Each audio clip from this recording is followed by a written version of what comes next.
my name is Catherine Boyd and I'm the Education Manager here at the Johannesburg Holocaust and Genocide Centre. This space is a place of memory, education and lessons for humanity.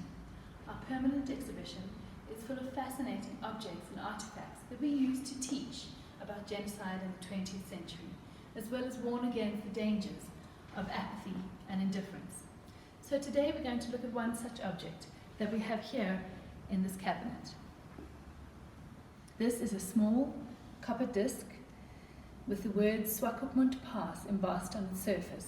You can see that there's a number that has been pressed into the surface as well, and there's a small hole at the top of the oval, which means that this disc could be worn on a chain.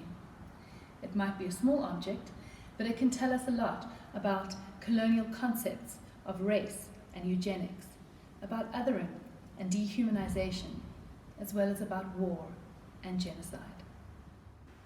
Within this space of our permanent exhibition, we look at that word genocide closer, to learn what it means and to realize that it was only coined in 1944. We have to acknowledge and recognize that genocides took place before the word was coined.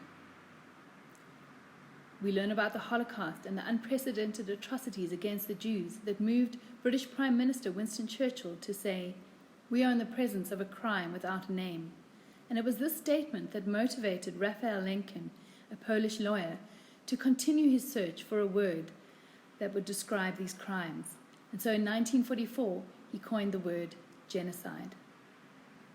But we also acknowledge and learn about genocides that have taken place tragically since the word was coined.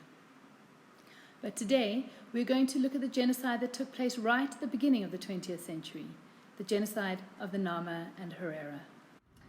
In 1884, the German flag was raised on the territory that became known as German Southwest Africa. Of course, today we know it as Namibia. And almost immediately, the German settlers came into conflict with the local populations. The Herero had been moving south from Angola since the 18th century, and the Nama had been moving north from the Cape since the 19th century. And these three groups came into conflict over scarce resources, over differing ideas about territory and ownership, and there was also a racial contempt towards the local populations on the side of the German settlers. Any resistance to colonial rule was met with beatings and murder and rape, and these went unchecked and unpunished by the local authorities. So in 1904, the Herero held an uprising led by Samuel Herero, which resulted in about 100 German deaths. The retaliation to this was swift and severe. Under the orders of Lieutenant General Lothar von Trotha, there were mass murders, the establishment of concentration camps, expulsion of the local populations into the deserts. We have a copy of his order here in the exhibition, and I can read to you from it. It says, "Within the German borders, every Herero, with or without a gun, with or without cattle, will be shot. I will no longer accept them. I will no longer accept women and children. I will drive them back to their people, or I will let them be shot at. These are my words to the Herero people." And it's signed the great General von Trotha. Captain Hendrik Witbooi and the Nama people joined the uprising, and they too met a similar fate.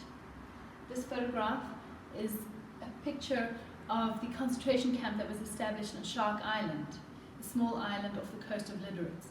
Prisoners were ill-equipped and ill-supplied to withstand the harsh conditions, the freezing cold nights and the hot, dry days. They were forced to work on the railway lines that connected Lüderitz to the other German settlements. So in 1907, when camps like the one on Shark Island were finally closed, 65,000 Herero had died. That's 80% of the population. And about 10,000 Nama had also died, and that's about 50% of their population. Survivors of the genocide were then forced to go and work on the farms of German settlers, often soldiers and the families of soldiers who'd carried out the von Trotha orders. They were banned from owning cattle, and they were forced to wear identification tags like the one that we have in our exhibition.